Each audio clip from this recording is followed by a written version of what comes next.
Good morning. Welcome to the Capital Gang. I am Oscar Ssenyonyi and Andrew Mwenda. And this morning I have all of 3 guests.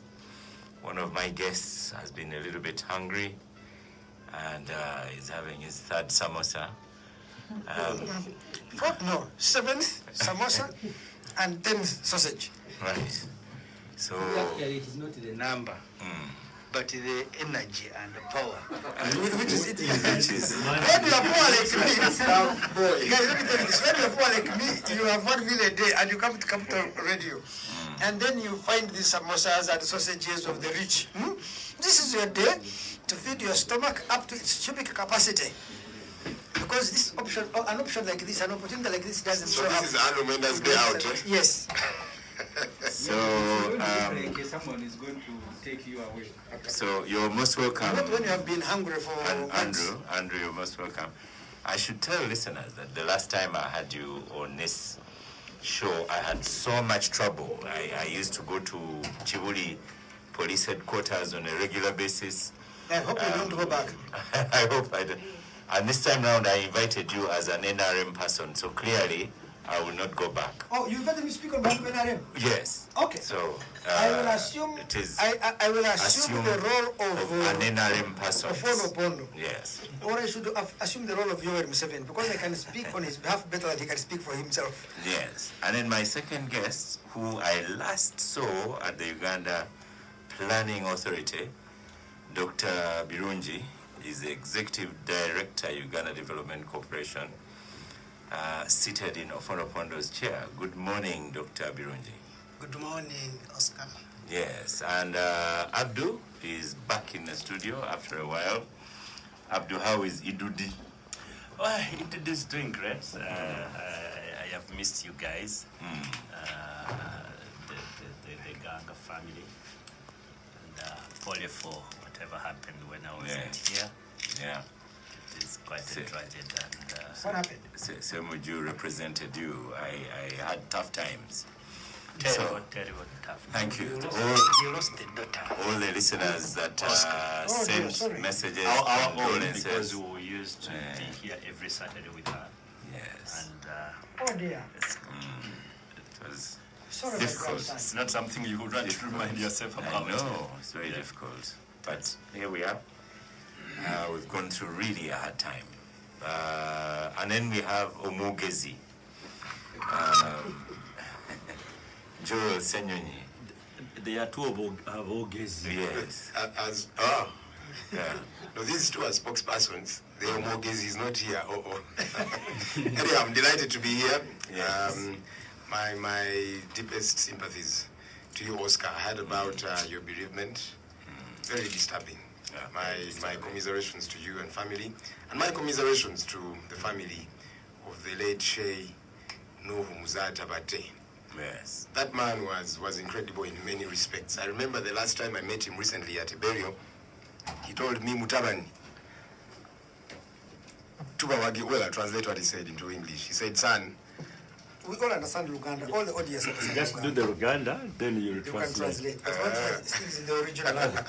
he said, Mutabani, You listen to both. You use one. You don't use both. he said, Mutabani, bimuliko tubigoberera, era tubawagira. Naye, temuvanga kumulamwa. And he repeated, temuvanga kumulamwa. He pointed at me. You know, literally saying, son, we see what you're up to. We support it, but never lose focus. And he pointed at my face. You know, the tough guy that he is, you know, said, never lose focus, temuvanga kumulamwa.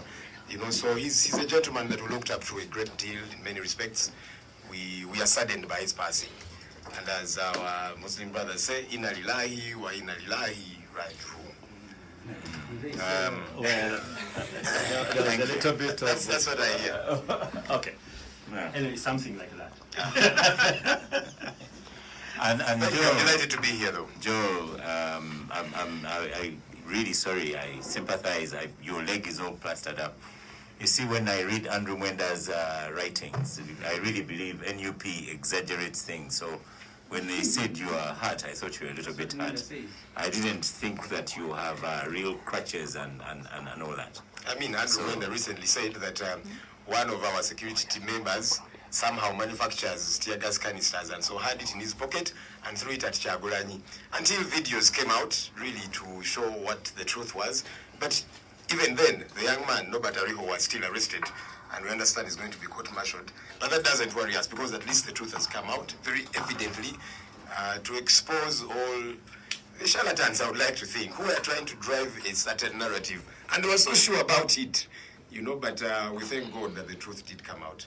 And so, yes. The show has barely started. Yes. And Joel has already told a lie about me. Can you produce evidence of anywhere I said Twitter and so on. No, but my tweet is open. Log on to Twitter and read my tweet. And You see, this is my problem. Andrew This is the spokesperson. No, me, I believe in facts. So my What Twitter, did you write? No, read my tweet. It is there. Go onto your phone, read it. What does it say? Andrew Mwenda, just hold on a second. We have just started, and the guy is telling a blatant lie on a post that is on a public platform. It means you read your own biases rather than what for me, people Mwenda, tell. for me that's not important. What is important is that The facts are not important that to you you. became doubted. People, I don't doubtable mind. now. People, I don't mind. for me, that's what is bothering me. What bothers me The is Mwenda you I worked with listen. and I know. Yes. I Can feel tell you? bad. Can I tell you what I feel bad about? Is that the Ssemujju I worked with and I know is trying to guilt trip me and blackmail me to support him. I won't. And listen, Hey. Ssemujju, I stand by what I believe, Andrew. not what the public wants me to believe. Andrew, Andrew Mwenda, just hold on a bit. You will I hold speak my with fire. permission, yes. So, Joel, you're telling us about your leg. What happened to that leg? At least here, Andrew will not accuse you of exaggeration. Well- About your own leg. I am not sure whether he's not exaggerating anyway. Your microphone is off now. So There you are. I have- So on 3rd November, Yeah. we were going for presidential nominations. I was accompanying Honorable Kyagulanyi, and nominations went on pretty well on the inside. Oh my goodness, you should have seen the color and the salutations on the inside there. I got concerned. I poked Honorable Kyagulanyi and I said, me, I'm worried. These guys are over saluting us. They are according us so much honor. It is concerning me. This is not the usual. Them, at least on the inside of the precincts of Chambuko. But anyhow, all of that went well. They gave us security. Salutes. I said, there is something here. Anyhow, so as we were departing, usually the media cars, you know, NTV will have its car, NBS, and there will be another having several others. They're usually ahead of us. But this time round, security told them, you come behind Honorable Kyagulanyi's car. The moment we drove out like this, they closed the gate. And the media was on the inside. And then their choreographed operation began, breaking into cars, beating up everybody. Incidentally, there was an NBS journalist that had sneaked out. And so they were out waiting. So they went live. And then these guys saw this fellow, came and twisted his arm, pulled out the battery. Those who were live on NBS saw it went off. But he's a sharp young man. He had a spare battery, went to the side, put in another, went live again, they came for him. Anyhow, lots of things happened, which I believe were very deliberate. So personally, along the way, they threw a tear gas canister at me. These things are real explosives, my goodness. It's like a mini grenade. And so they threw it, it hit my hips and exploded. So I have a wound on my right leg, a smaller one on the left. But after that, and that's the bizarre thing about these guys, after injuring me, they got batons. There were 5 of them, and they descended on me and began to beat with their heavy batons. They were holding them with 2 hands and beating everywhere, literally, but especially, so they targeted my leg and they were beating the joints. That's why I'm saying it was deliberate. They want to maim you. So 4 of them, I could not see them. They had helmets, shades, masks, and no name tags. But there was one of them who was wearing a red top, no mask, no shade, so I could see him. So I looked at him, I said, why are you guys beating me? I looked him in the eyes, and I think he felt a bit shy, whatever, he stepped on the side. These 4 continued until eventually they let go. So that's what explains my situation. I'm trying to get better. Of course, the healing process is taking much longer. Remember, the doctor told me, so Joel, if you want this leg to heal quickly, soon enough, just rest at home for 3 weeks. That has this experience. I made looked at you- the doctor. I said, doctor, what do you mean 3 weeks in this season? Were you sent by NRM? Has this So experience, I could not rest, and that's has why this it's taking me experience long. made you wish to stop the politics, resign all this beating, walking on crutches? Of course, like I'm saying, I would be home like the doctor advised, that stay home for 3 weeks, don't move the leg. but I can't. It's campaign time, and this campaign, it's door to door. So I keep hurting it. I think by now I would be off crutches, but I keep hurting the leg. It's tough. I know that we are swimming against the tides, but we have to swim nonetheless.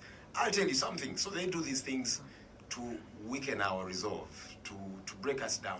But these things strengthen our resolve. I mean, when you do this to me, deliberately, so it was not an accident.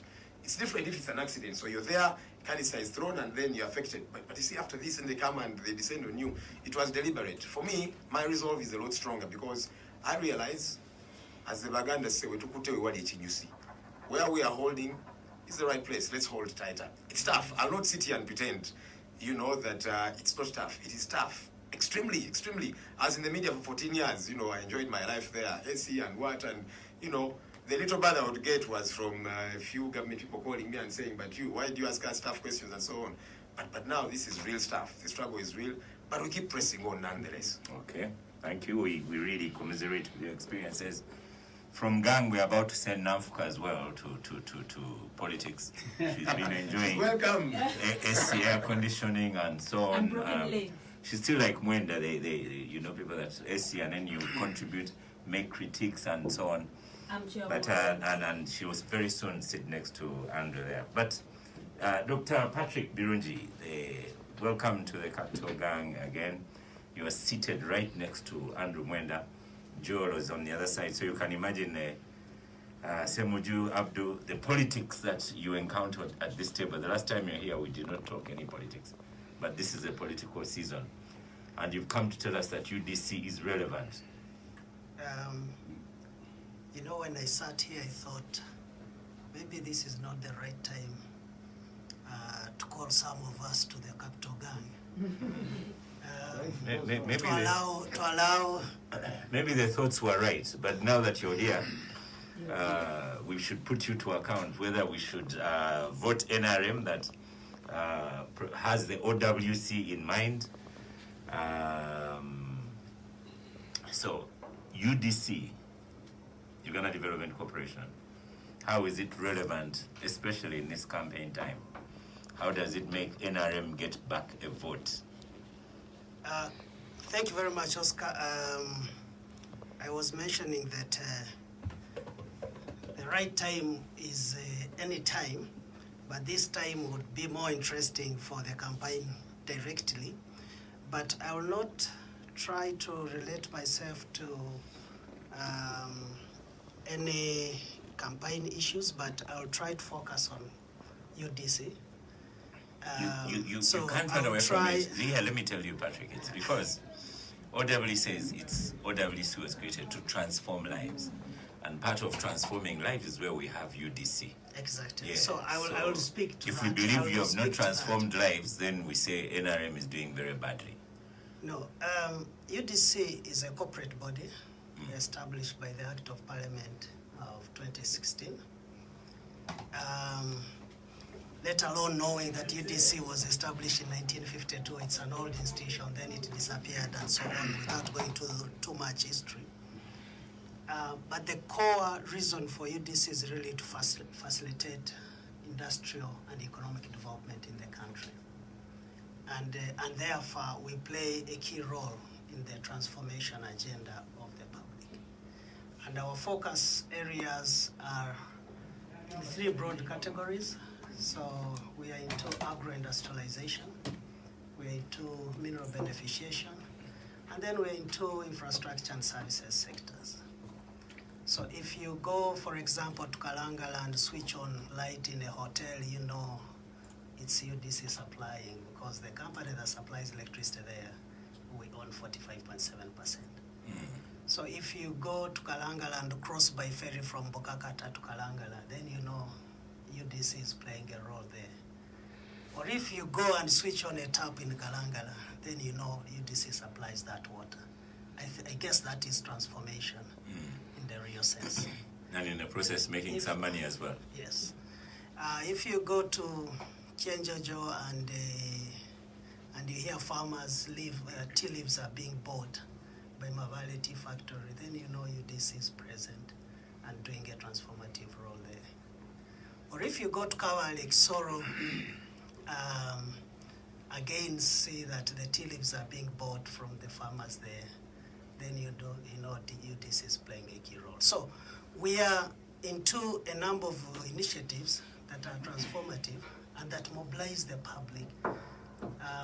The transformation we look at, because that's our core function, is one, does it change household incomes? Two, the welfare in general, does it impact on the welfare in general? Three, do you create jobs or save jobs or retain jobs? Like under this COVID period when we intervened in Mavale, 600 people were set to lose jobs. But when we intervened, we managed to save. Where were they going to lose jobs? Because the production was constrained. They couldn't, the logistics were seriously constrained. And you know, tea production is purely 98% for export.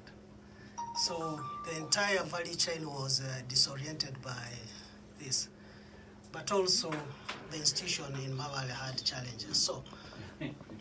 So at the end of it all, the impact will be felt. So our target is usually distributing development across the country. And most of our investments, you'll find, whether current or planned, you'll find them out of urban areas. Urban areas. Okay, Abdul Katuntu, I don't know, you've been busy with the campaign. You may not be aware that Andrew Mwenda had a long missive going around making trends on social media, in which he said the president and his team are not doing very well on the PR part. OWC is not doing badly if they send Dr. Patrick Birungi to Capital Gang to talk about how they're transforming lives. At least that is something they put forward as in something NRM is doing. Have you felt it in Idudi, in Bugweri? First of all, Bugweri. yes, this whole thing about Operation Wealth Creation has a very, very big legal problem or challenge. It took over what would have been a mandate of NADS, the National Agriculture Advisory Services. And I remember having a conversation with both the president about it when I was chairman of COSASE. I also remember having a conversation with Dr. Chisamba Mugerwa, who is supposed to be the author of the NADS, what he thought it would be. And then you bring in the gentleman in uniform, the president telling me that no, theirs was to facilitate all the distribution of inputs, which I was thinking was quite bizarre. So, and now I can see UDC coming in. I even don't know why we are having a conversation at this time about UDC. This UDC was formed way back in 1952, and most of the things Dr. Birungi is talking about is what was expected. It was about facilitating industrial and economic development of the country, research into industrial or mineral potentialities in the country, and so on. And it was sort of a government institution, like all those parastatals at that time, which were supposed to be special purpose vehicles for super economic development. And eventually, so many things have gone wrong. They tried after a long time, I think we amended that act in 2016 to have a redirection and so on. Then you have this Operation Wealth Creation and so on. So there is a big problem because one, when you see, I don't know whether you have been sent here by NADS or whether you have been sent there by Operation Wealth Creation, and what is the legal relationship between the two? UDC and OWC. And OWC and so on. What is the budget line for OWC, or is it in NADS, or is it in Patrick is with UDC. UDC. So, and even when you talk about the biggest challenge which we had in agriculture was advisory services, extension services and so on, and that was the reason why we enacted the NADS Act at that time. Now, we degenerated into distribution of inputs, of seeds and so on and so forth. But you just need to look at the budget and see the cost of administration the cost of administration, of distribution of those inputs, and so it's just too high. You know, the trucks, every constituency has got a truck. It has got a senior officer at the rank of a major, a colonel, and so on. And with all the administrative expenses that go on. So there is a really big problem, and I don't know how professionals like you get involved in this sort of thing, given that your core mandate is actually statutory. Andrew. Well, I just, I don't know. You see, I don't believe in the nature of the development paradigm that Uganda has taken, and I think there's a lot of confusion. One,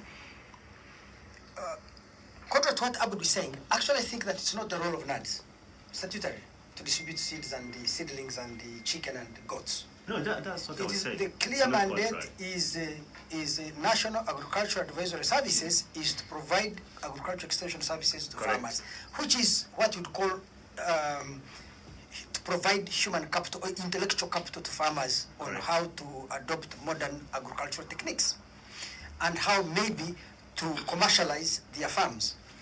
So there was a gap in the sense that the government of Uganda does not have an agency that can be responsible for the distribution of farm implements and improved seed and fertilizer and things like that.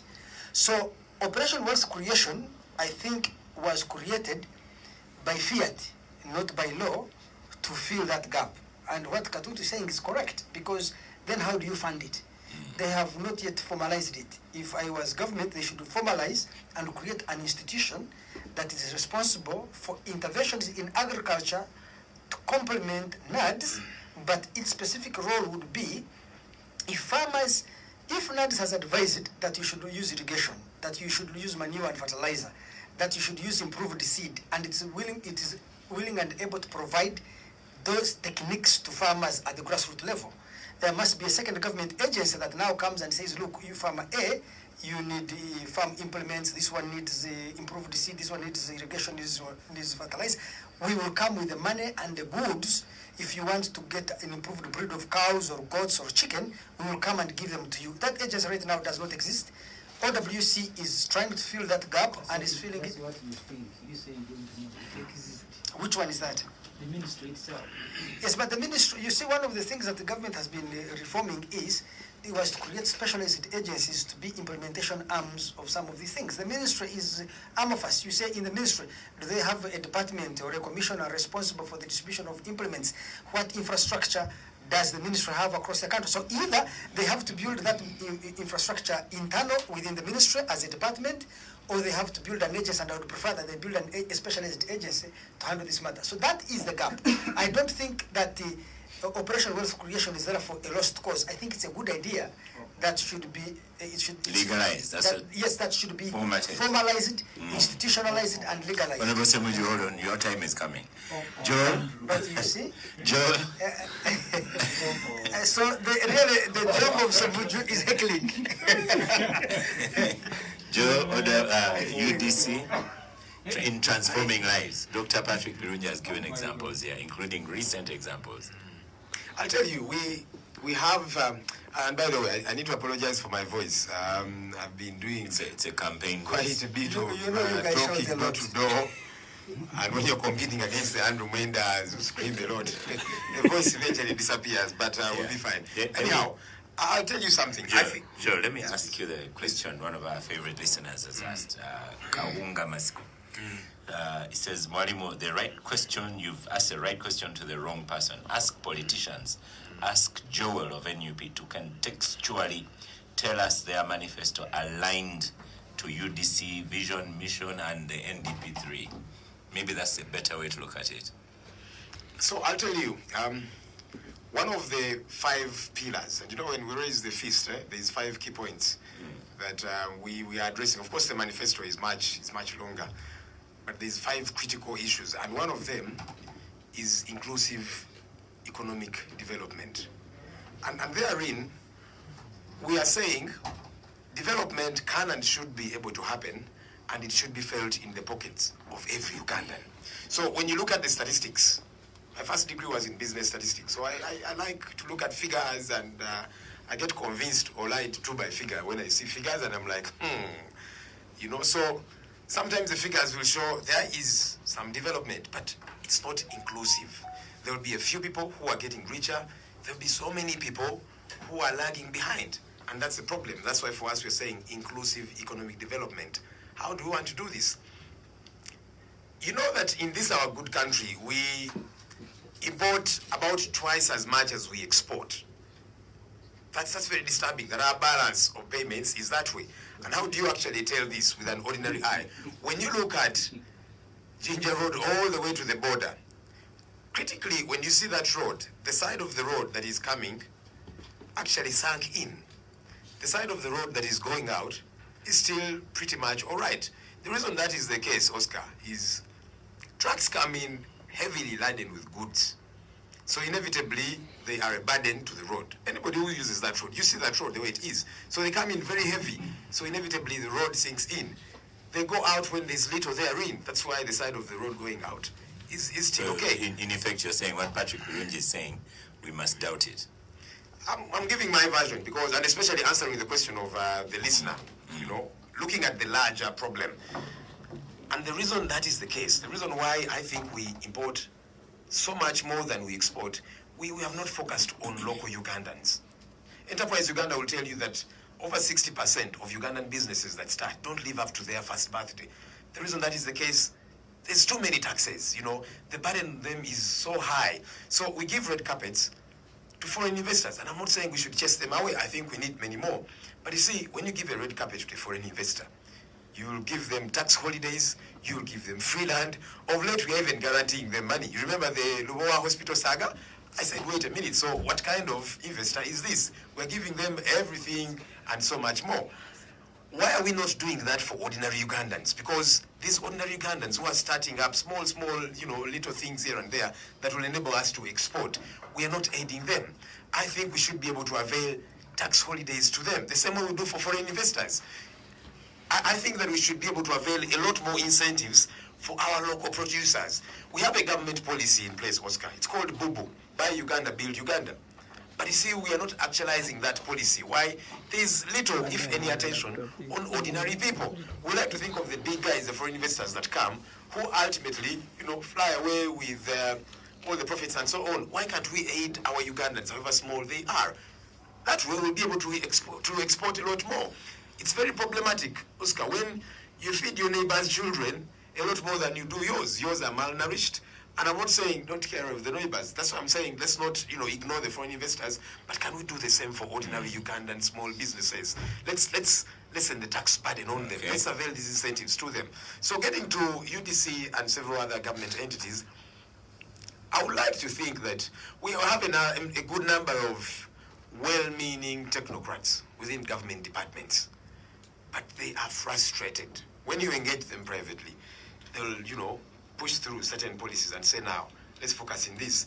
Bobo is a very good policy, for example, that was crafted by technocrats. But government politicians in government frustrated because they don't get the cuts that they get from foreign investors and all these different things. You've had the president every so often saying, my foreign investors are always telling me that you ministers are always asking them for bribes. He has said that severally, you know. So they'll keep insisting on a foreign investor availing to them all the incentives and so on because they get a cut. They're not availing the same space, the same incentives to Ugandans. That's why we are where we are. That's why our balance of payments looks the way it is. And yet, this is solvable if we care about Ugandans. That's why Ginger Road is sunken on one side. That's now for the ordinary illustration that clearly shows you what's going on. Honorable Ssemujju, let's have you speak last to this, and then we'll have Patrick. Speak on what? UDC and what it is doing for you. First of all, I am sympathetic to Dr. Virungi and people heading government parastatals who are being dragged into the studios of Capital FM on behalf of Operation Wealth Creation. They have no relationship at all. And I'm happy Honorable Abdul Katuntu has asked that question. Let's go back to history to help those who are listening to this conversation for the first time. Mr. Museveni went around the country lambasting NADS, and he actually said, I am going to disband it. We give NADS about 400 to 500 billion shilling every year.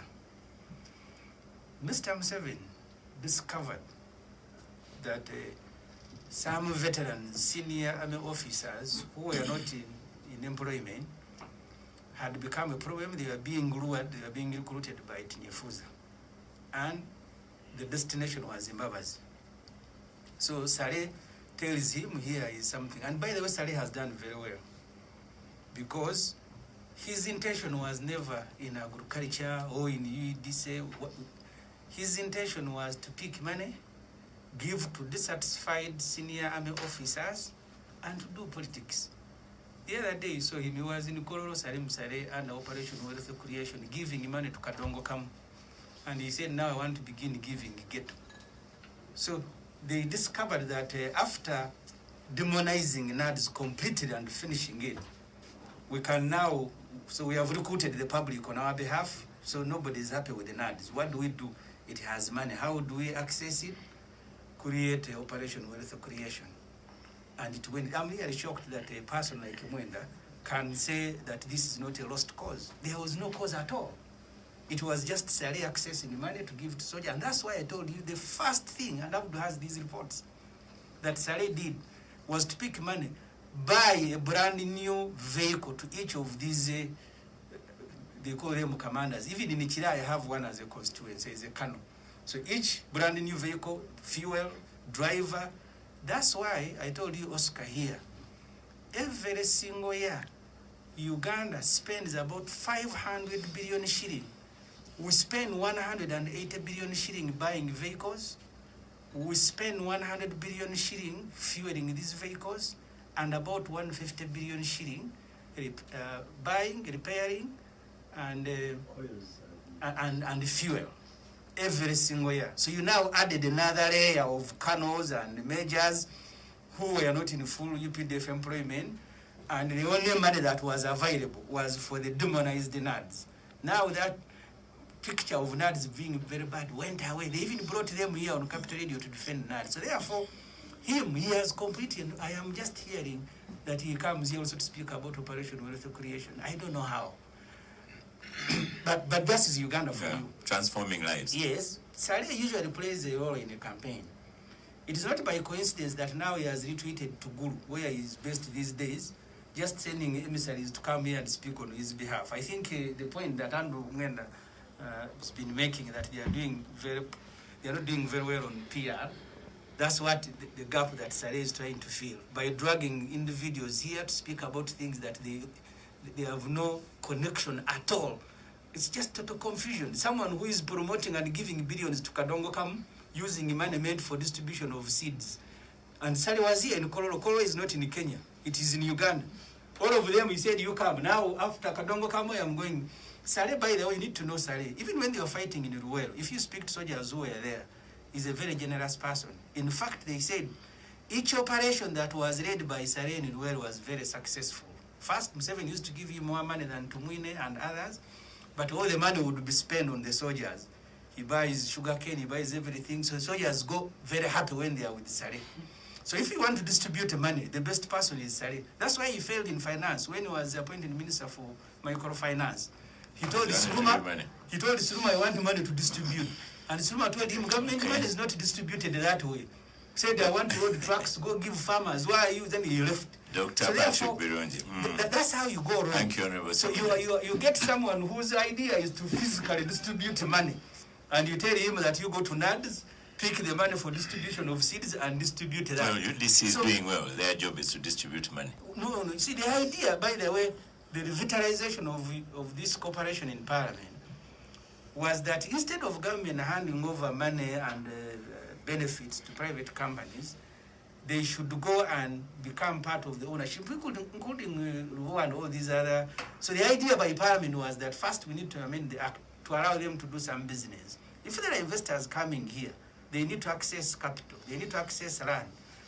They should represent us as shareholders. Now he has come here to speak about Operation Wealth Creation. Dr. Patrick Birungi, what do you take from You this see, capital when gang? Dr. Birungi comes in, what we thought, that there are many people, foreign investors coming in, we should also create our own equities within those business opportunities. We buy some shares and then we capitalize it also. That would be better than saying, okay, we are just giving Andrew Mwenda, who is an investor, money and so on. So that was our intention. And that remains the intention.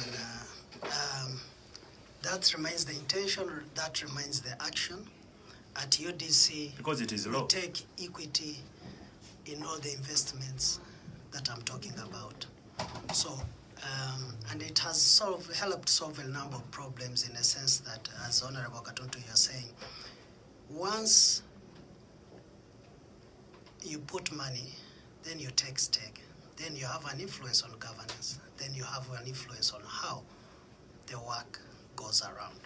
So let me talk about the relationship between OWC and other government entities. In your final 2 minutes. So, Can you stop? Someone has given a long monologue, and now he's going to give Patrick started with his long monologue. Go on, Patrick. I want to note that, all interventions, unless we start thinking of government working as one, and stop dividing ourselves and acting in silos, then we'll not achieve the end result. So distributing inputs, suppose OWC is in distributing inputs, then what next? Then there is a need for agro-industrialization. Then there is a need for market. So UDC in this space is mainly in the agro-industrialization space. Whether you're talking about cotton in Luka, whether you're talking about coffee in Sironko, whether you're talking about fruits in Yumbe or in Soroti, whether you're talking about sugar in Atiak and so on, we are there in the agro. So if one arm of government goes into distribution, then the other arm of government can do the offtake so that the entire value chain is addressed. Yeah, but what is the legal status of OWC? He wouldn't Now, know. I- He wouldn't know. I think for Patrick, the, final for the- comment. for the last few Final weeks, comment on UDC. For the last few weeks, this has been Don't worry. discussed. Final comment on This has been UDC. discussed in What's the detail. way forward? It hasn't been discussed and it won't be resolved. At least not today. Final comment on UDC. I agree with what Joel said. The core reason also why we exist is to do that trade balance. And this intervention of government is meant to uplift the export and also import replace. So by doing both, automatically we shall balance the trade as Joel was saying, and hopefully we shall see a more stable road. Okay. You have to be careful. Agreeing with anything NUP could be very dangerous. Even according to I agree, according to Andrew Mwenda. I agree with the principle and the action. You may walk out of this place. So thank you so much, Dr. Patrick B. Birungi, for appearing on the Capital Gang, telling us about Uganda Development Corporation. After the break, we will go to politics. I have Moses Byaruhanga, I have Marianne Kasule, Nanfuka also waiting to come on.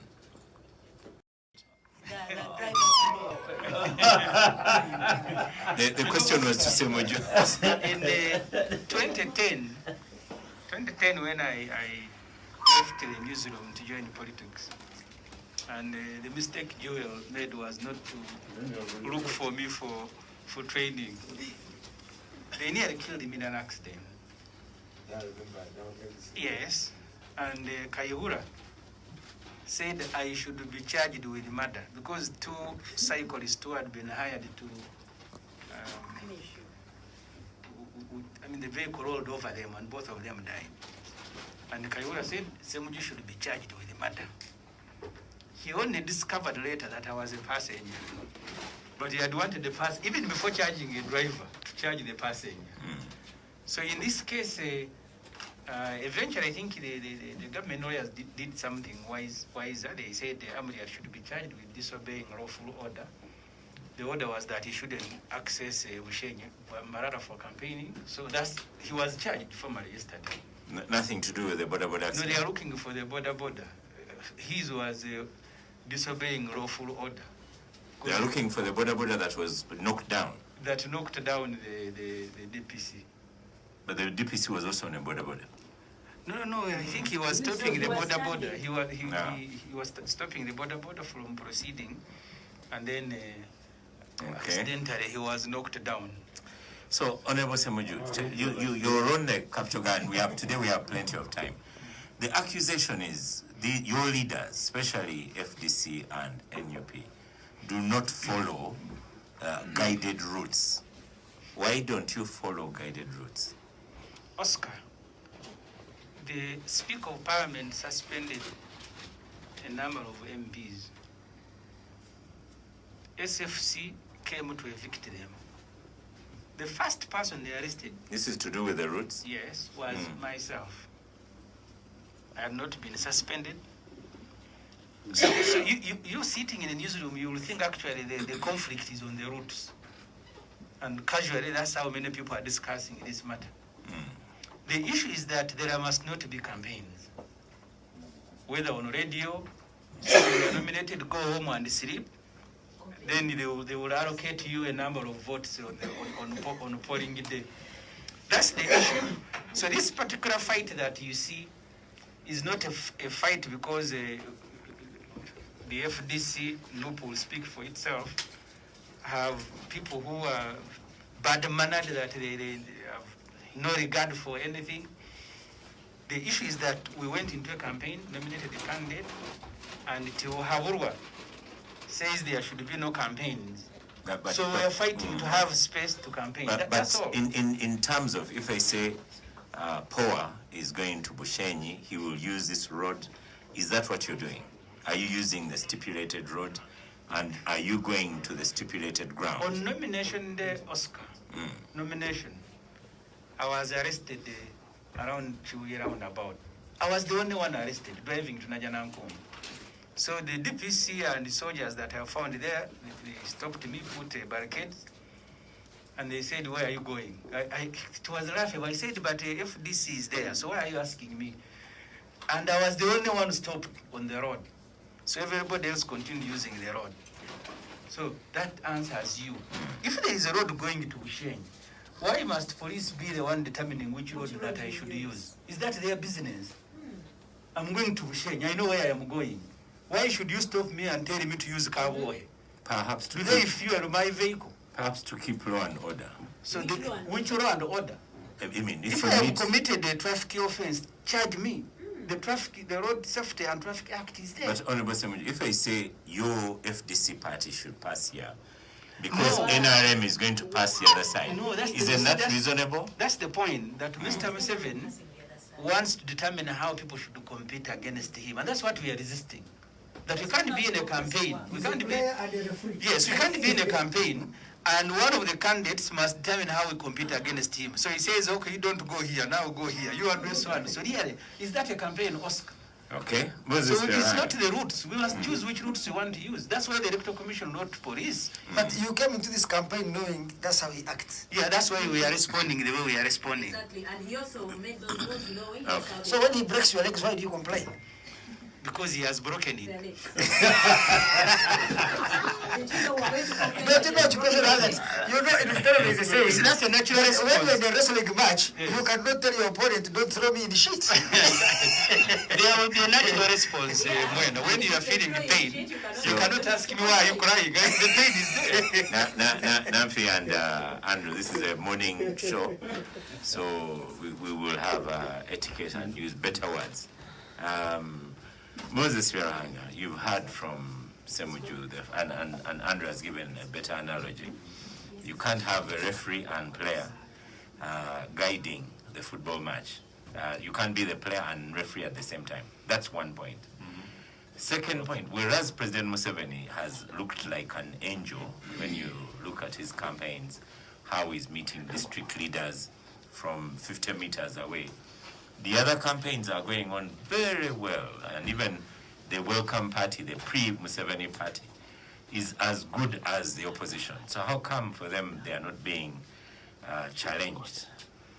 Well, ask the challenger. Now, first of all... And that's it? Ask the challenger? Yeah. So I asked the police? Yes. Now, so in that respect, you also not blame opposition for what they are doing? On what Ssemujju has said, first of all, when there are functions like where there's Namugongo, Matters Day, the traffic police gives guidelines on what routes to use for different purposes. Or when there's a football match, they always do that. So if like when I think this was going to Kenya, what I saw on in the news, the local FDC leadership, I think, in the somebody is not here, but I saw somebody talking on TV, and agreed with the police on the route they should use, which is normal. I don't find that to say that if I'm on the road, I'm going to Kenya, which determines which road I should use. If you're going to move in a beach convoy, with so on and so forth, it's in the interest of the police to keep law and order, to say this route is so busy, if you can use this one, and you have agreed with your own organizers locally. Like that, like I think when it was in Kabari, when the everyone said, but we agreed with your chairman here, and you're going to use this route. So why are you now changing? To me, that's normal. When the president is going wherever he's going, traffic is informed, and they set the road even closed, and say the president will be passing by this time. It's normal. We always inform the police that we're using this route to here. We don't just come, and the president will be the one to come and just use any route. But you just use any route. Any route he's using, if police is informed, security is secured, and so on and so forth. So it's not abnormal for police to work with the organizers of Honorable Katuntu, for instance, and say, Katuntu, you have a rally or program in Idundi. But you know how busy that place is. Can you use this route like this? And if they agree, they agree. And if you have agreed, and then somebody comes and say, no, I don't want that one, I want the other one, then you're going to create a confrontation. And I think Ssemujju, I think it was quoted in the media some time back during the nomination, where they were saying they're going to come with 2,000 people and so on and so forth. So police, why I think while they were even targeting him, he was a chief mobilizer of disobeying law and order. He had been on TV saying he's going to organize 2,000 people to march to Kyambogo with their candidate. And the police said, no, that's not allowed. Under the circumstances of a procession, we're not going to allow a procession. That was normal. I think for the police to target him, as he's saying, he was the only one targeted because he had informed the public that he's going to breach the law. So for me, in these campaigns, we should be cautious that COVID is real. There's no doubt about it. Unless you're at a yellow rally. Many people have succumbed to it. The yellow rallies for them, they don't suffer the COVID. Whether you are at a yellow rally or not. It would be good if you condemn the yellow rallies as well. I think that's where the problem is. Yes. Because when you say you condemn Ssemujju and everything, and you don't condemn the ones on your side. Whether you are at a yellow rally or not, COVID doesn't know colors. It's a disease. It is not political disease. It will get you irrespective of what you believe in and who you are. So we must be cautious ourselves as Ugandans. So the NRM campaigners should also be arrested the way they are arresting the opposition. If they are disobeying the rules, they should be arrested like any other. At least their leader, the president, has made sure that he obeys those rules. So any other NRM person should learn from him and emulate him in how he has handled himself on COVID issues. Okay. Joel, you've heard from Moses Byaruhanga loud and clear. Oh, sorry, I apologize to listeners. That's such a bad noise from that microphone. You've heard from him loud and clear. No one should be breaking campaign rules and follow the routes that have been stipulated. And in any case, you follow the routes as stipulated when you go to a football match, Nambole, and so on. So what's so special about these ones? For starters, this whole narrative of routes that have been agreed upon, I don't know where it is. We have a presidential candidate. We agreed on a campaign schedule. But you see, police seems to have agreed on the routes within themselves. So they inform you as you are on the move, that now get off the main road. Go deep in those bad roads and get stuck there.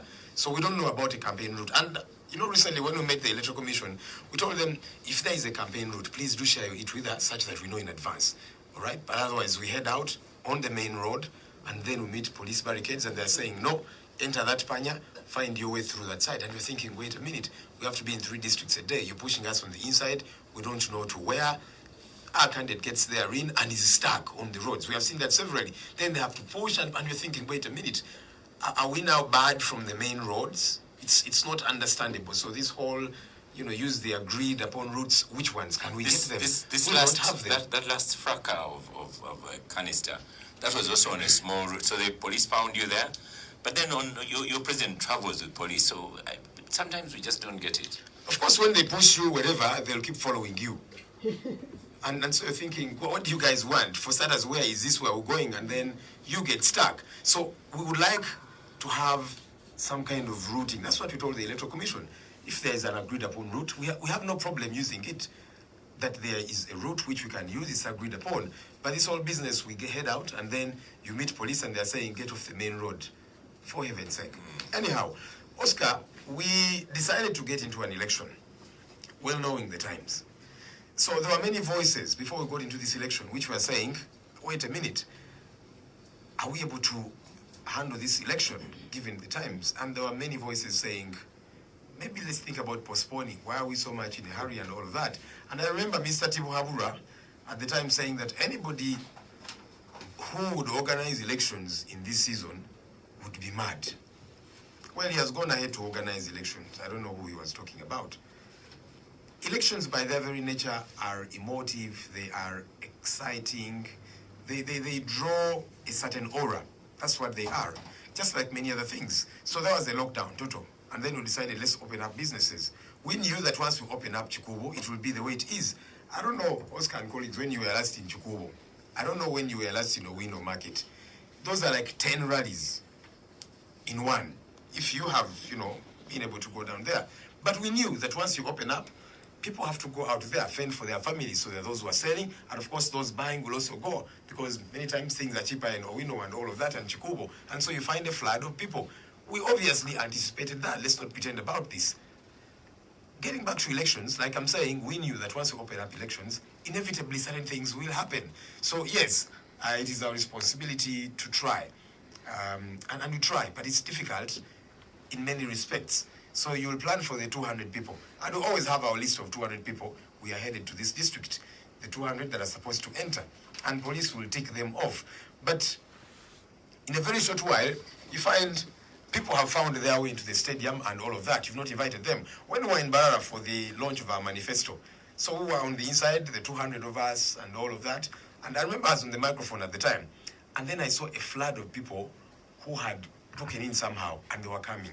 I first got concerned. I was thinking, wait a minute, are these ones for us or against us? They might be coming to do us harm. They're probably sent.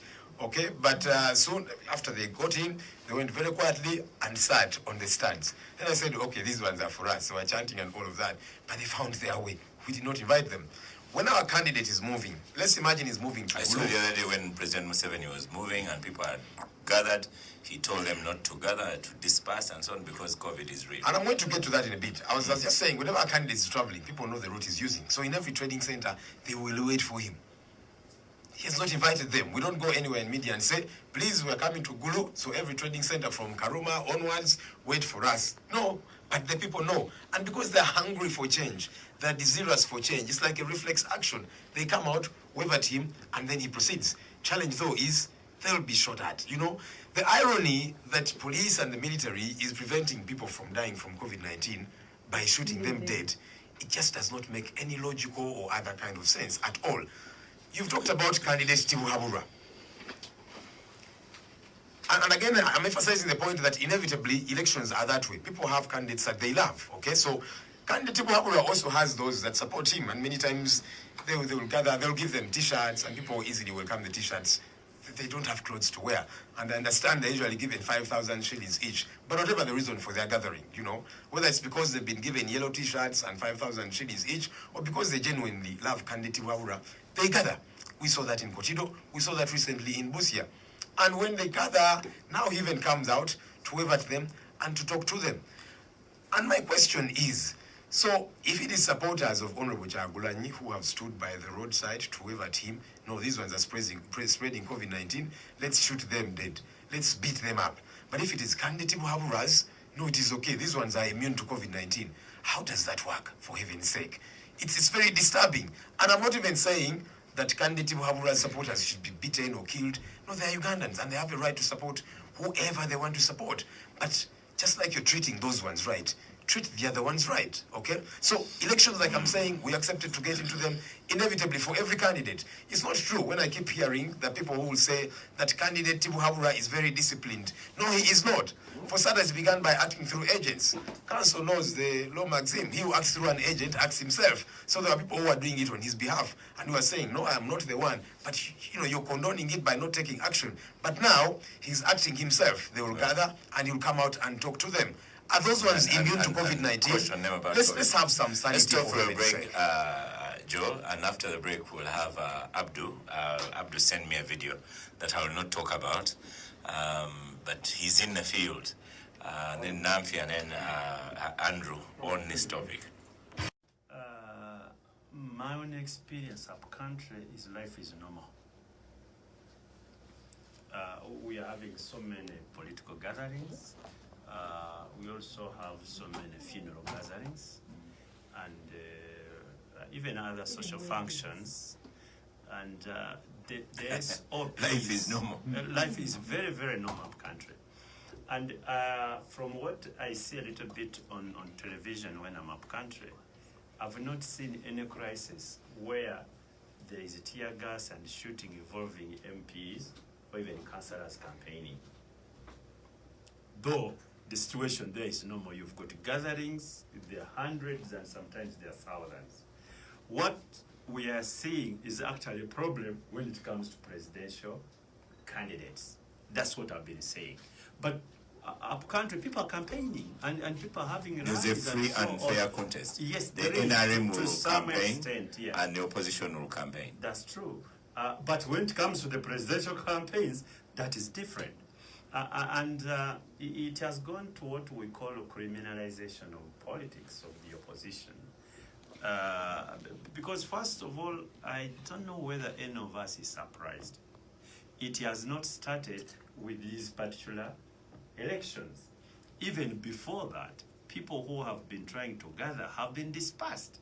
Tear gas has been thrown at them and even live bullet shots to disperse the opposition. So really, what is happening today is a continuation of what has been happening before. I get so much concerned, Moses, that the regime of President Yoweri Museveni is being accused of things which they've really been accusing the past regimes, especially that of Milton Obote. It bothers me. So look here, what is it learned from history? Or we learn history for purposes of passing exams and getting degrees, but we don't pick out lessons to make our future different. If you did in 1980, went to the bush because you thought there was a process which was rigged and which you can't tolerate, and say, look here, we have to change the course of this country, and 30 years down the road, you are actually accused of the same crimes, sometimes even worse. You know, when I saw that incident of Amriat. Not of Amriat, of the Honorable Kyagulanyi when he was arrested in Luuka in Busoga, and then there was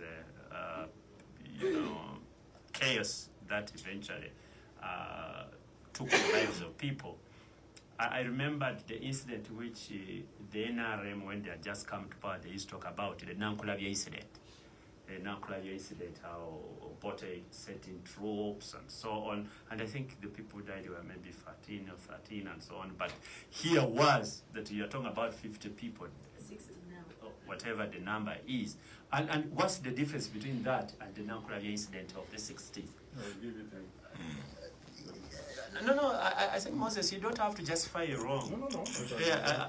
You don't have to justify it wrong. He says he'll explain. Yeah, he will. But to me, I don't think it is correct. And I was reading a little bit of social media when President Museveni was commenting about that incident. When people riot, what do?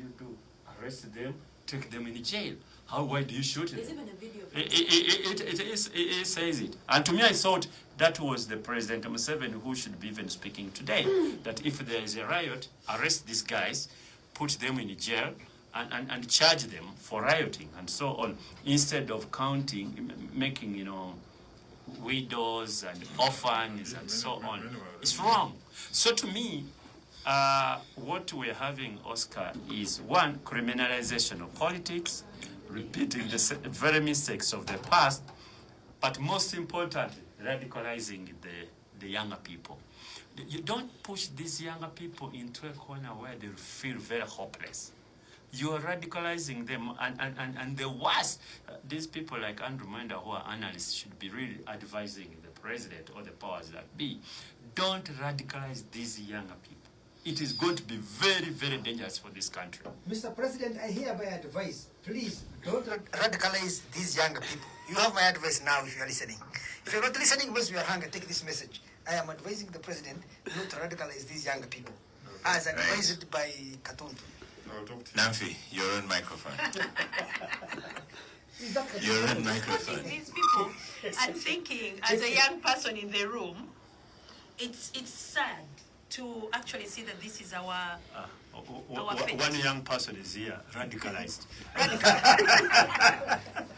It is sad that this is where we are, and this is our fate. And I think one of my favorite sayings is, if there's a song about it or a book written about it in history, then you can't act surprised. I mean, there is a whole book, The Animal Farm, to describe what's happening in this country.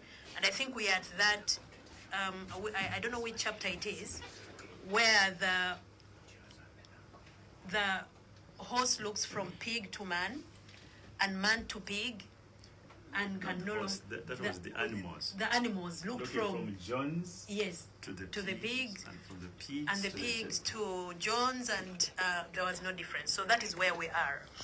And because we've actually followed that book to the letter as a country, our trajectory for the last 34 years, I think we are at that point where, what do we do now? Because what I've noticed, most of the show, apart from Operation Wealth Creation, we go on and on and on about things that we actually should expect that this person should do.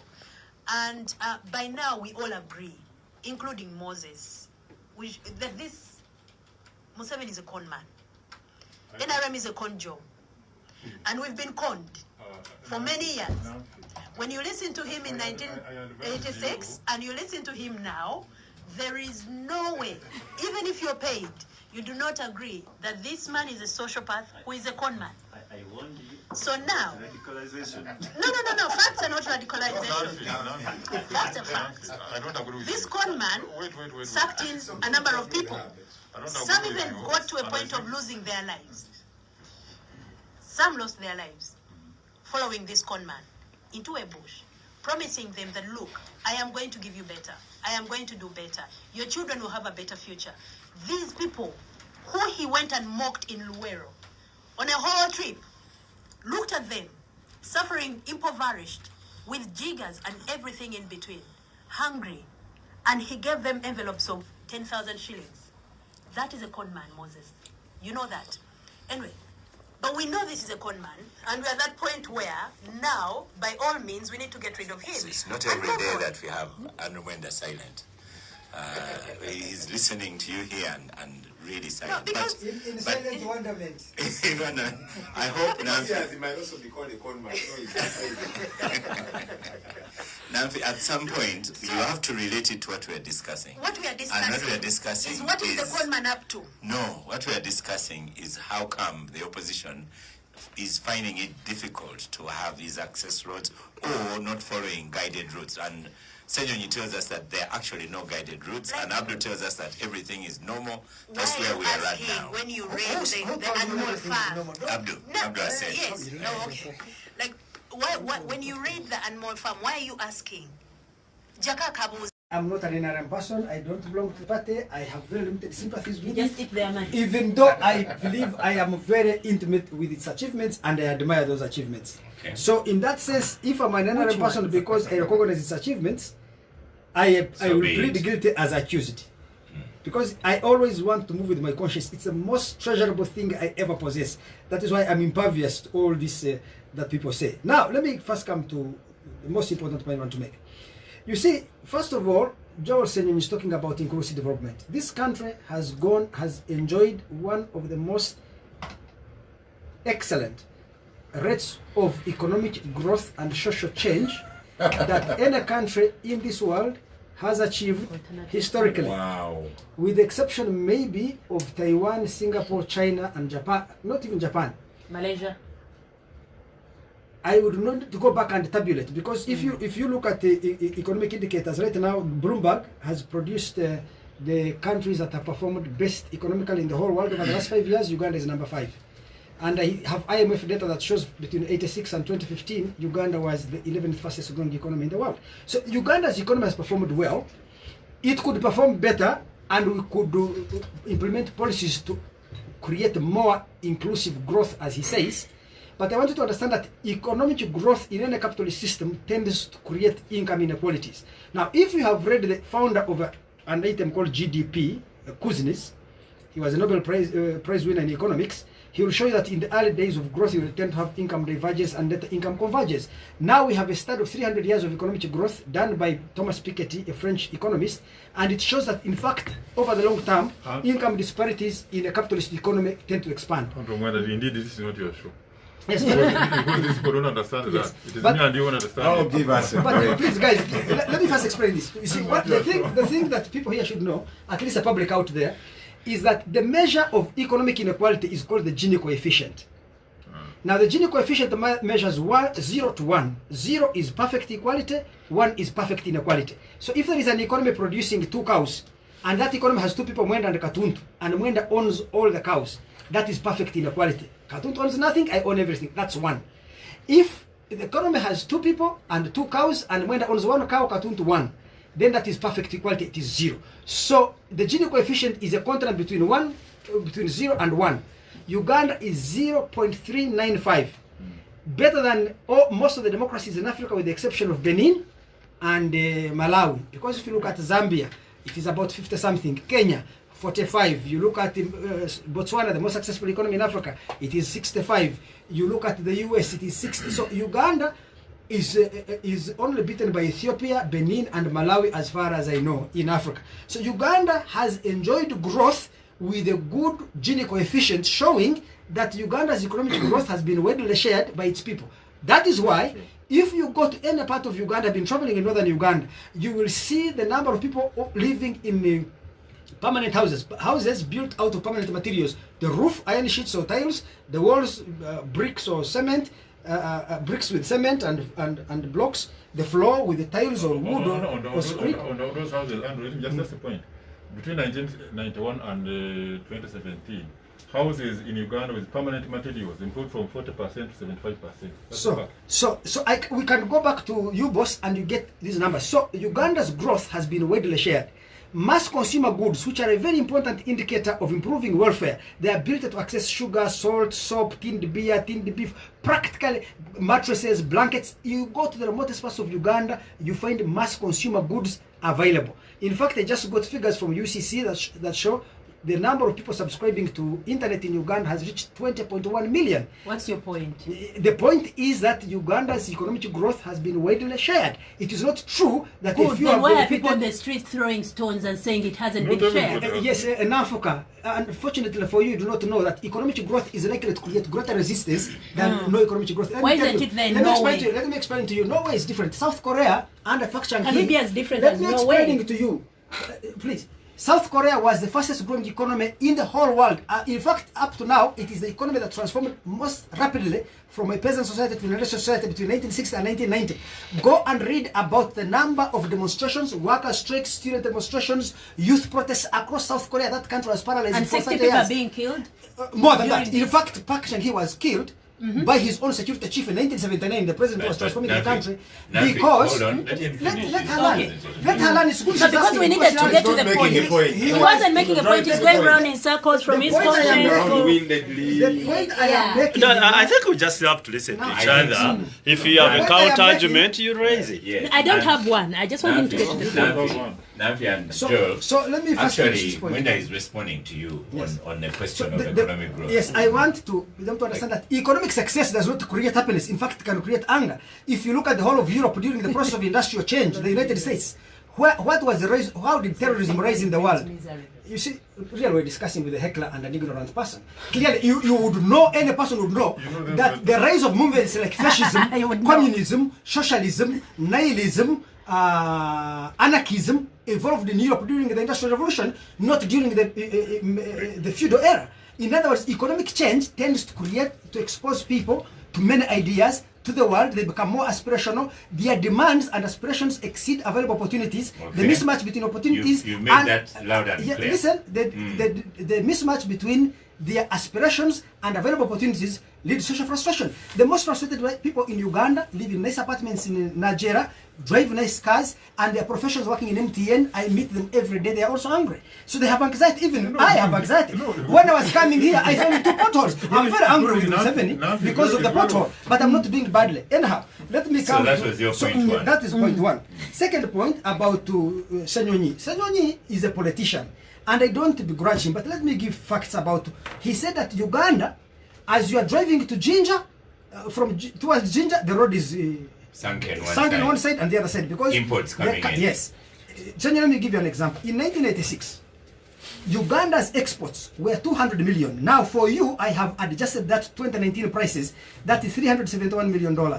Coffee was our largest foreign exchange earner, contributing 94% of total export receipts. In 2017, Ugandan exports were 6.72 billion. Coffee alone was rising $555 million. It had fallen to 8.2%. It is still a leading foreign exchange earner. 8.2%. Uganda's exports therefore have grown at an annual average rate of 70%. Now let me come to imports. Are the exports more than the imports? Answer I'm that. coming to it. I'm going to answer. Are the exports more than the imports? That was my now, point. Now listen to me. I have told you our rate of export growth per year has been 70%. I am coming to it. Why can't you listen? That's the problem you have. That's what I want you to allow him. I have opened the computer here. I'm giving you numbers. Just sit and listen. Listen and listen. Go to that. In 1991, Uganda's imports were $500 million. Today's equivalent of $968 million. In 2017, these imports were 7.92 billion. Let's say roughly 8 billion. So our import growth, our imports have grown at an annual average rate of 31%, while exports have grown at 70%. We still have a trade deficit, but it shows that Uganda, unlike most countries in her type, has rapidly closed her her trade deficit. Let me explain to you. In 2000, Uganda exported goods to Kenya worth $16 million.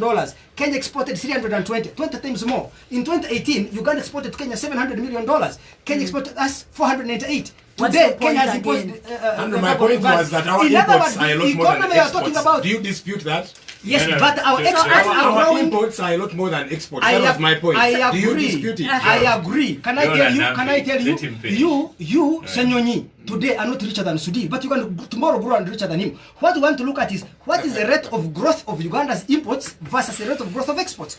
Exports are growing at 70%, imports at 31%. So Uganda is closing the gap. Give us a clean democracy, and then we thank you so much. That was my point. Do you dispute it, Andrew? What is important is Uganda. What is important is the rate of growth, not the what people are not feeling in their pockets. Oscar, they are not feeling. I have spent 10 years explaining to you.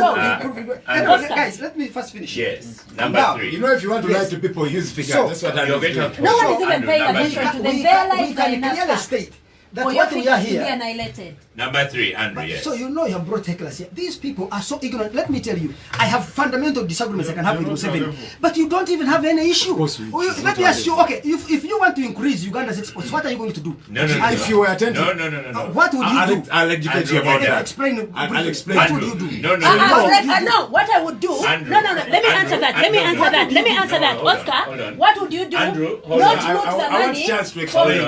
Hold on. Not loot all the money in corruption that is earmarked for NAT to increase and improve agriculture so that we can export more. Waking you up and making you feel good. And that's very amazing. In terms of GDP growth, this country has done very well by global and historical standards. 2, in terms of export growth, our exports are growing at 70%. Ugandans know that. Our imports are growing at 31%. So Uganda every day closes that gap of the trade deficit. 3, Ssenyonyi was raising an issue that 50% of businesses that start every year, 60% don't reach your, yes. Okay, in fact, I'm surprised. The global average is 80% of the businesses that begin every year don't reach their first year. So entrepreneurship is that so many people go out there into business. If you succeed, and those who succeed big. If you look at venture capital, average rate of success of venture capital, if you're a capitalist trying to invest in new startups, you are lucky to get 1 out of 13 correct. So what you're stating is the obvious, and that is why, while some of us disagree with a lot of Museveni's policies, we find it difficult to listen to you because you speak from a clear position of limited knowledge of the facts.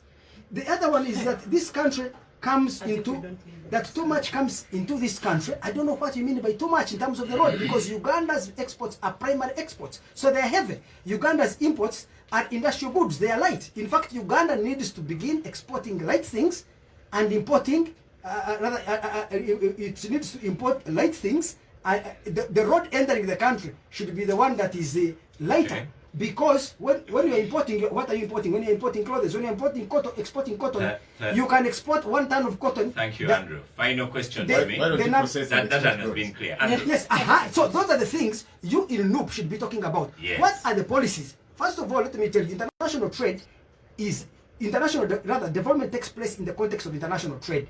International trade is a form of hierarchy. Some countries produce cotton, others weave cloth, others market high fashion. Some countries mine iron ore, others make steel, others market automobiles. How much you earn depends on your position in that value chain. If you produce cotton, you earn 1.9% of the international market price. If you weave cloth, you earn about 17%. If you market high fashion, Louis Vuitton, Dolce & Gabbana, Amenegel Zenya, you earn 60% of the international market price. So Uganda needs to begin thinking, how do we transition from a country that produces and exports raw materials, which are heavy and bulky, to a country that produces high-value products. Finally, Andrew, to the political question. Yes. So how come then that NUP can garner such big numbers and that NUP is a threat to government? Let me give a political economy analysis of that question. Yes. Let me give a political economy analysis of that question. You see, as I told you earlier, economic transformation does 2 things. It tends to move people from rural areas to urban areas. That is occasioned by the movement of people's livelihoods from dependence on agriculture to depending on industry and services, which are based in urban areas. When people leave rural areas and come to urban areas, initially, first of all, the opportunities available in urban areas are less than the number of people coming in. So you have the emergence of slums. The existence of slums and poor people in urban areas in a developing country is not a sign of economic failure. It's a sign of economic vitality. If you go to a developing country without slums, without poor people in that city, I'll tell you, that is a dead city. That's a dead city. A live city is like Kampala or Nairobi, which has slums, because it shows that economic opportunities are taking place and structural transformation, the shift from agriculture to industry and services, the shift from rural to urban is taking place. That is 1. 2, even when those people get better off, because of the nucleated nature of urban settlement, people easily interact. Because of access to modern methods of communication, the people get exposed, people get an education, the aspirations become bigger. It is difficult for any country to satisfy those aspirations because opportunities grow slowly compared to aspirations. It is easy to desire a Mercedes-Benz today. It takes time for you to earn enough money to buy that Mercedes-Benz. So this frustration is not a sign of Museveni's economic failure. In fact, it's a sign of rapid structural change and economic improvement. Joel Ssenyonyi here drives a car, lives in a nice apartment, is angry, fighting for change. This young lady in front of me here, she came here driving. Well, I can tell you, I grew up in a country. I came walking. Wow. Let me tell you guys. Oscar to explain to this. I grew up in this country. When you could sleep on Kampala without a car passing by you. I could be there. When very few homesteads had a television. When most people in rural areas were sleeping on banana leaves, dry banana leaves. But today, in the most remotest parts of Uganda, people have solar power.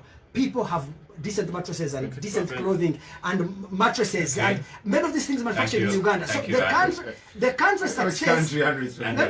Let me finish. The country's success has produced a social group that is angry. Why is this group angry? We could mitigate this anger. Here is a failure of Museveni. It's not a failure of economic performance. It is a failure to mix to marry his economic performance with political mobilization. Museveni is facing the same problem Park Chung-hee faced in South Korea. He transformed a country that eventually led to his collapse. Nyerere presented over a failing economy. 40% of Tanzania's GDP was wiped out in 24 years. But Tanzanians loved Nyerere because he continually mobilized them politically to show that what he was doing it for the good of Tanzania. And Museveni needs to speak cognizant of that. Museveni needs to connect with younger people and show them that he's working for them. Instead of him going on TV and saying, I'm working for myself and for my family. I'm not a servant of anybody. Some of these are self-inflicted wounds by the president, and people like Moses Byaruhanga should tell him he just needs to learn how to position himself as a person who is a cool grandpa and appeals to young people and listens to their anxiety. So I don't think that this anxiety is a result of failure. Andrew. It is a result of success. Thank you. Failures are the ones who become anxious. So, Wow. Moses, you're on. I wonder what happened to Andrew Mwenda. Anyway. Joe, hold on. We'll have Moses. Was me. No, you're too hot still. So Moses, Abdul, then you, then Joe. I like cooler submissions, not hot submissions. Thank you. I couldn't say much more than what Andrew has said. Are you paying him? I don't. No, Andrew Mwenda is an It was a question. person. I'm not paying him. Okay. I don't think he paid by Actually, I don't mind being paid.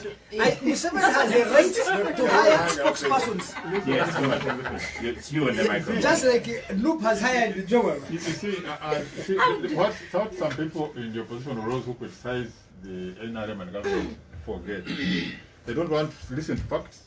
And when you present the facts, they think you are lying. And because you are. Wait. See, people in the villages, just wait for instance, coffee, Uganda exports coffee. There's no doubt about it. The figures can be seen on any table you go to for exports and so forth. Uganda's coffee earnings, I think the last year was $500 million. $555 million. Now, when you look at today's, how much the farmer gets from an export price, today's 80% higher than ever before in Uganda. Now, what does this translate into? If you are exporting $550 million worth of coffee, and 80% of that is translated into the farm gate price, or what the farmer gets. And who plants coffee in Uganda? These are peasants. It's a peasant crop across the country. So it's not like Moses. Are you a peasant? Wait, Moses? I don't plant coffee. It's not that Moses Byaruhanga has 100 acres of coffee, or coffee is being planted by, say, 1,000 people. It is thousands of people. I think from UCDS about 1.2 million farmers involved in coffee. Now, when this money goes to them, they are the ones building the houses Andrew is talking about. When you look at those figures, as I said earlier, the houses with permanent materials in Uganda have increased from 40% in the whole country in 1991 to 75% in 2017. Now, what does that show you? These people are progressing. They are getting money, they are selling things, they are getting income. Yes, they see the 20%, 25% who are still have houses in poor materials, in non-permanent materials. And of course, somebody will get a picture of such a house and will put it on social media and say, you look at houses in Uganda. But the people, when you go up country, when you roam around the country, you see this. When you look at the roads in Uganda, who is benefiting from these roads? When you look at milk, who is selling the milk? Who is selling the coffee, the tea? Go to Tigezi now. Most of Tigezi, people are planting the tea. Areas like Kanungu, which had never planted the tea until recently, are now benefiting from tea. Kisoro is benefiting from tea. Go to Zombo here in you know how frustrated those tea farmers are? Wait, listen. Now, when they sell it, when you see the tea exports are going up, and the tea is coming from the peasant farmers, it means people are earning income. Unlike in Kenya, if you go to Kenya, for instance, you'll find yes. Garuga is one of the tea farmers. He has a factory in Kanungu, but in Kisoro, in Kabare, in Bukweju, in all those places, don't see all that is for Garuga. That's the mistake you have. That for you think it is Garuga, but the people there know who is planting tea. If you go to Kanunga and ask, thousands of them. NADS has given them seedlings through OWC, there's no doubt about it. If you go, but if you go like in Kenya, for instance, if you go to Kenya, you'll find the tea growers, Andrew has 1,000 acres, Abdul Katuntu has 2,000 acres, very few. The economy is that it is in fewer hands. The economy of Uganda, especially the agricultural economy, is in many hands. If you go to Lango, for instance, who is growing the sunflower for the Mkwano industries who are doing the oil? Ordinary person in Lango is planting sunflower, and when they get paid, they earn money directly. Unlike if it was being done at a large scale by fewer farmers and so forth. Okay. So the economy of Uganda is very inclusive. And to answer what Joel was raising, asking Andrew. Very quickly, because Andrew has given it a good go. On the trade balance, even the United States, it imports more than exports. So, and if you look at Europe, only about 5 countries in Europe have a trade balance where they export more than they import. But most of the countries in the world, they are like that. Okay. It's Let's normal. stop for a break. So for you to think that is a big problem for Uganda, it's really you're out of question and you don't know the economics of the country and so forth. Those countries have economies that support that status quo. We don't. No, that is a valid economic argument. And I'll tell you, let these people speak. You people have spoken quite a while. It would be a mistake for anybody to argue the contrary. Just look at all of us, who we call the elite. If you have a Note 3 Samsung phone, tomorrow you would want a Note 9. Yeah. If you are driving a Primo vehicle, tomorrow you want to drive a V8 like a cartoon. And you start getting dissatisfied because the cartoon is driving a big and so on. So, I mean that's basic economics. You know, everybody would want to know that. It is not that dissatisfaction is about doing badly, because even doing badly is relative. What is doing badly and so on. But let us look at the real argument: economic growth versus economic development. Because one is what you would call the real national income or national output. That's the growth. And then when you talk about development, then you are talking about the quality of life and living standards. And you know, you talk about health care, you talk about life expectancy, you talk about you know, things like that. And that's where meals a day. That's why you don't run away from statistics, unfortunately. And the biggest mistake one would make is to have, you know, an argument without figures. That's a big mistake. Because if you are talking about life expectancy, you have to go to the figures. If you are talking about health care, you have got to go to the figures. You get it? So that's where, in most cases, Andrew Mwenda comes out superior, because he bases himself on figures. And I want somebody who raises counter-argument to bring the figures also, because the figures are all public. It's not like he cooks them up. Exactly. I just want, okay, are they IMF figures? Are they National Bureau of Standards? Because some of these figures, really, you just have to Google and get them out. If you're talking about the exports, they're all available. So if anybody wants a counter-argument, please bring the figures contrary to what has been put on the what? On the table. So is it true that these years this country has moved from one point X to Y? That is common sense, and I don't think anybody would be taken seriously if we say we have not moved. Is it also true that we could have moved to a better place? That is also, nobody will take you serious if you say we have done what we should have done. No, we could have done better if we had addressed the challenges. And to me, that's where I intend to concentrate on what are the challenges which should be addressed, so that we move from a better position than where we are now.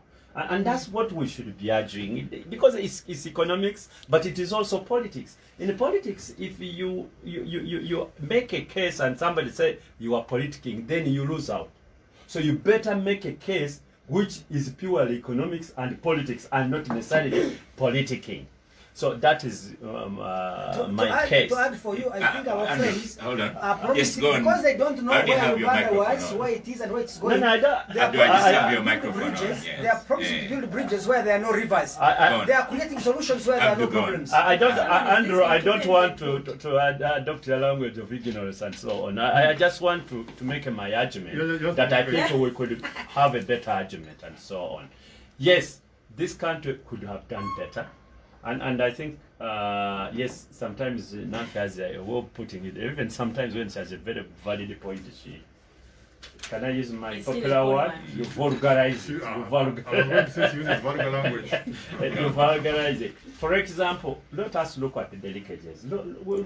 Andrew, what is now you are done with the figure, man? How much money do we lose annually in terms of corruption? It is very difficult to measure. There is a time when the World Bank said 500 billion.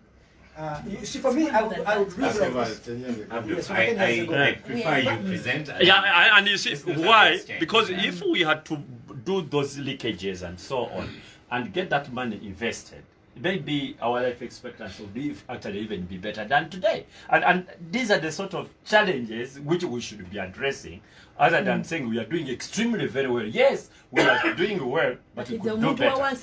That's what I think. I agree, but you see, we could do better. There are things. I am willing to have a discussion on doing better. But if you say Uganda is being destroyed, Yes, thank you. Go on, Abdul. Yeah, there are things. For example, when we are looking at the people in this country, the slums. I don't want to have the argument Andrew is making that slums are a sign of economic development and so on. I think that's wrong because there are many cities where you don't have this sort of slums we are having, and it happened during COVID when people were literally now starving in those slums and so on. So it means one that they don't have the shock absorbers People were starving, but not in slums. Yeah, but you see, and that is why they changed now let me tell you what happened. They were starving, but there were national resources to help them pay out some checks for them to survive. Now they are lining up for food. Yeah, and that is why they changed their leadership. That's and they don't have to line up the confusing. No, Abdul. I only have that your is why microphone. Yeah, but you see, if I am having all this, even me, I'm being confused. That's the problem we're having. You should control your studio, Oscar. So to me, I think that's the biggest challenge we do have as a country, and we must address those challenges. We can't hide our heads under the sun that we don't have those challenges. We are doing extremely very well. Okay. We have challenges, and that's why we are there. You have Ssemujju on Twitter, Nancy, Yes. that says those figures maybe can be quick cooked, otherwise those statistics should be reflected on the ground. You're on microphone now for your response, because you've been banning to respond to Andrew Mwenda, and the microphone is just you. am I allowed to do what he was doing to me? No, you can't heckle me. Let me tell you, when I listen to people like Andrew Mwenda, one of my biggest fears on shows like this is we come and sit here and talk ourselves into irrelevance. It doesn't make sense. We have to speak to the people who are our audience, who are listening to us, not to say what they want to hear, what they should be hearing. So if you sit here and go on about figures and figures, everybody, no one is that ignorant. We live in the era where technology and knowledge is at your fingertips. And the reason why I kept asking him, what's your point? Because I felt that he was making a point that, we are doing so well, where we are doing badly, it should be expected, and Som 7 should rule another 60 years because we are doing so well. You give an example of America and South Korea. How many times have those people changed their rulers? Okay? Are you saying that because you've built roads and people are better and we export more coffee and we expect... And I love discussions where we talk about the numbers of our growth and how we can do better. And I wish we didn't have to discuss who has not who with the border and which one who has been stopped from roads going here and there. I wish we could sit and discuss figures on how to develop this country. Unfortunately, we are in an election period and this is where we are. And when you start speaking about development of someone who has done so badly that some of the scorecards give him third poorest country in the world after 34 years, and then you want the people who he's ruling to think that we couldn't do better than that. When Uganda is not the third poorest country in the world. I do not care. At some point, where do you get that number? Where do you get that number? I will send it to you. No, where do you get that number? You can just go in the IMF economic link. I keep sending it. Send it to him. Moses, send it to him. Listen, out of 189. Okay, whatever we are. Whatever we Why are. say Uganda is the third poorest country? Okay, Oscar, one day, I was paying school fees for my brother, and he was the 78th out of 82. And I told him, I struggle so hard to pay school fees for you. And he said, no, I wasn't 78th, I was 76th. And I told him, you can't even see that 78 and 76 is the same. So whichever number we are, even if you're not third, and we are third, even if you're not third, we are doing badly as a country. When you say list of poorest countries, is Uganda a poor country? Everyone will tell you we are a poor country. So if you run a country, and let me tell you, sometimes when I see people like Andrew Mwenda and Moses here waxing lyrical about figures, and then exports did this and exports did that, and this and this and this, and whoever can't say this is ignorant, it reminds me of that story in primary school in English literature about the king who said, anyone who can't see my clothes is a sinner. And then he walked around nude, and everybody was laughing at him, but he didn't realize that everybody was laughing at him. You cannot force people to see and feel what they are not feeling. You cannot force people in Chichosa, or down in Kalere, or down in Owino, and you force them. If they are telling you we want to change leadership, you've given an example, or you're saying, okay, this person is leading us somewhere, and we should continue following them, and it should improve here, and become more user-friendly. We don't care. If we ask you to make changes, and then you say, people have told you they are doing badly. You don't listen to TV. I will send you all the pictures I send Moses every day. What I'm saying is TV a referendum. I don't care if it's a referendum. I'm here. I am a person. I'm in Uganda. And I am speaking English, dress smartly and doing badly. Don't respond to Mwenda. If you are doing badly, don't I have one was complaining about being a every day. Andrew, every day. I have a farm. If you are a person who is doing badly, and that farm has employees, I know their families. I interact with them. I live with and them. You are doing and badly. I know what they are going through. And they are doing yes, badly. I am very happy that I live in a country where a person who is doing badly, dresses like you, drives a nice car like you, lives in a nice neighborhood like you, in a nice apartment like you. I'm very proud to live in a country of poor people like you. I'm very proud. If they killed 60 people, I should be a dead body before I can say that? It depends upon in what circumstances they died. Okay. Quiet and listen to me for yes, once. because if you unleash riots and chaos, I'm telling you, Andrew, and those your chaos figures cause only demonstrate. Let me give you an example. If a person has been a bad parent for 10 years, beaten up their children, run their life badly, his child will still be taller. I'm telling you, if I am a telling bad parent judged by who? We cannot live there by that is your opinion. So you have this. If you have a child who is 5 years old and you raise them badly, they will still be fatter and bigger and taller than when they are 3 months. So at the end of the day, you can come and shout and shout and shout down and shout everyone, but everybody will just switch off and say, my reality is different. My reality, and if you're leading me and you're telling me I'm going to Gulu, and I tell you, where I am right now, I'm in Masaka and Kochi, and Gulu is not this direction, and I want to change direction. If you give me an example, they would like us to believe that Uganda couldn't have done better.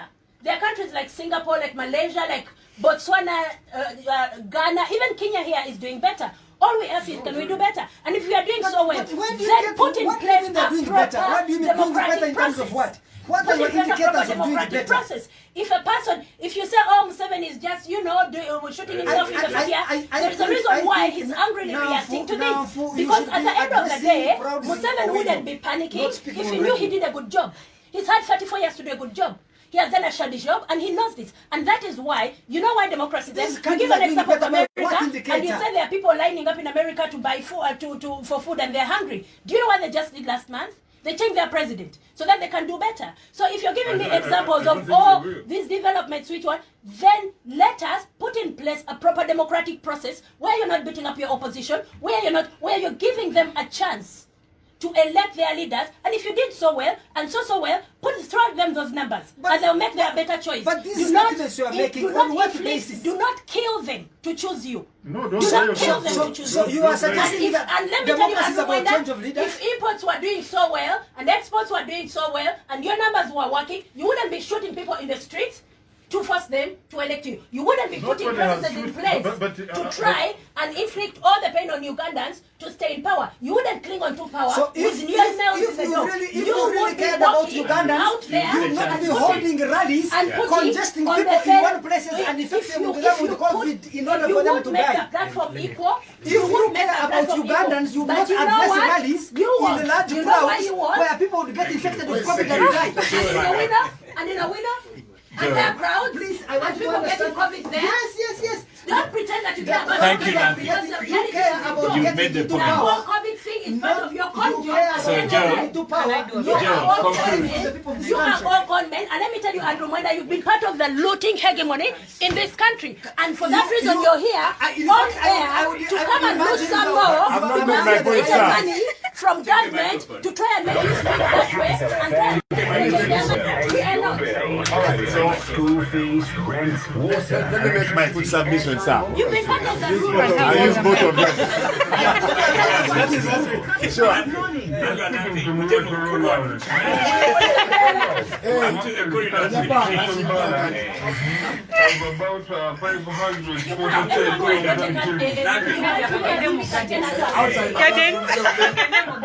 Hey, I've given you level the permission. field. Oboko Ssenyonyi and Level the field.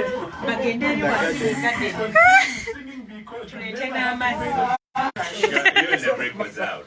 But I've allowed Nanfuka and Mwenda outside the studio to continue in the garden. So, Joe, Level the field. All right, can you thank you. conclusion as our guest who's injured. Today you are lost for words. You know, when my friend Andrew Mwenda finished his submission, I asked and said, what happened to Mwenda? And you had his response. He said, Museveni has the right to hire spokespersons. I rested my case. But when the right high spokesperson, he has hired you. But With a broken leg. Let me make my very quick submission. Joe, I also want Museveni to hire me.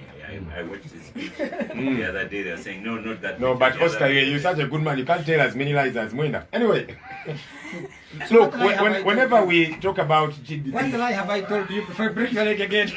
you know, this GDP and GDP per capita figures for folks like us, many times actually they sound like gibberish to ordinary Ugandans. Exactly. Gibberish is a word that means something that is meaningless, you know, and that's what it is to ordinary people. When you say that we have developed GDP per capita, what that means, so there is 10 of us in this room. Andrew Mwenda and let's say 10 million, Byaruhanga 20 million, Nanfuka and 10,000, Abdul Katuntu and 20, Ssenyonyi 50,000. You know, so they are going to divide all of that, and then they will say, so each of us, even Nanfuka who earns 10,000, she earns 5 million.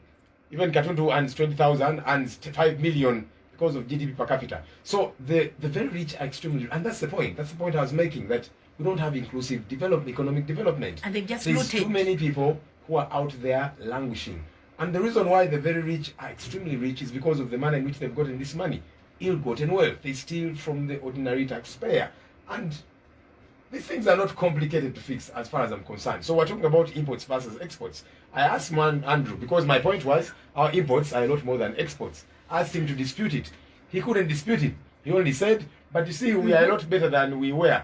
And yes, we might not deny that there's been some improvement. But you see, Oscar, if you set off from Capital FM today and you are headed to, let's say, Mbarara, as an example, if you have a good car, maybe 4 hours on average. But you see, if 10 hours later you are in Busega, you have actually made some progress. But you see, 10 hours later you're in Busega. 24 hours later, you're in Masaka. You headed to Mbarara. Is there progress? Yes. But what kind of progress? And that's the question that is in the minds of many ordinary people who are saying we do not see these things that the Mwendas are talking about, the Byaruhangas are talking about, the progress, the development, and so on. Because if you're in a journey that takes 4 hours, and 24 hours you've not even hit half, there is progress, yes, but it is not there. The roads that these people are talking That is about. even natural growth. I'll tell you something about these roads. Which would have You see, for starters, you saw the UNRWA probe. Ugandan roads cost per kilometer 4 times those of Ethiopia. The southern bypass is the most I said, expensive road in the world. A minute. Ethiopia is a lot more hilly than Uganda. When you are a hilly country, the expense is a lot higher because of the way you have to navigate, the topography and all of that. our roads are a lot more expensive because of the thieves that are in government.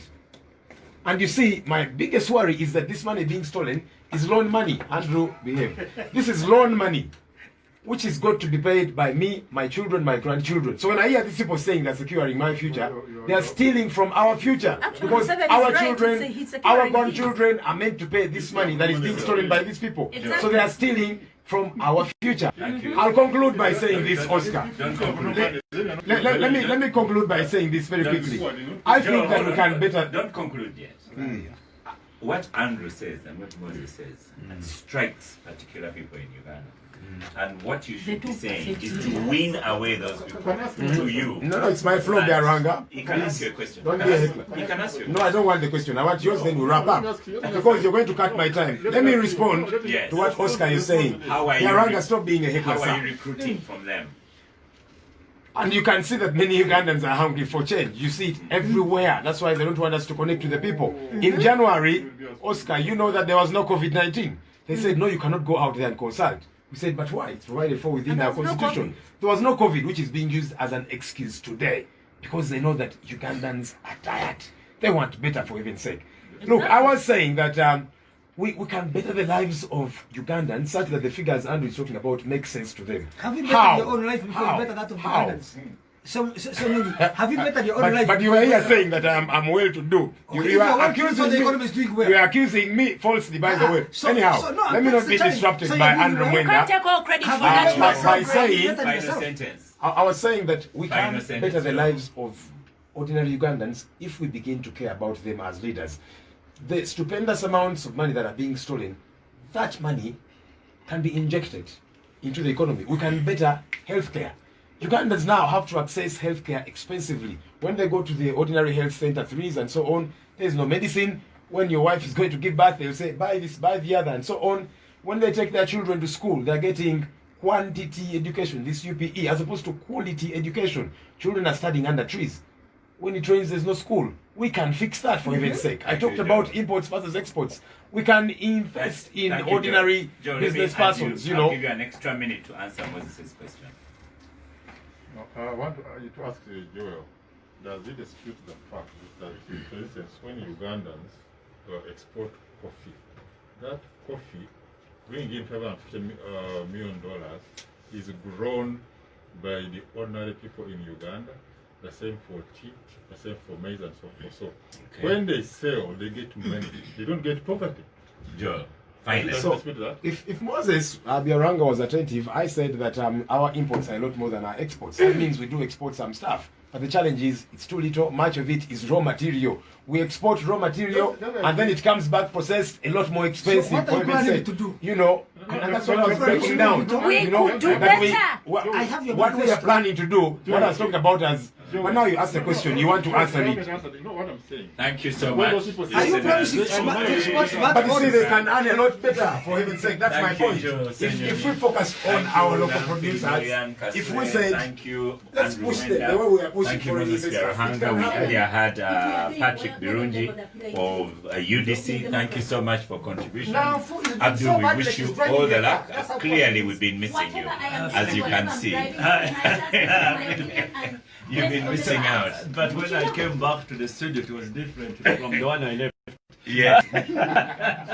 And thank you, Honorable Ssemujju. I am Oscar Ssenyonyi and Andrew Mwenda. I shall see you next time.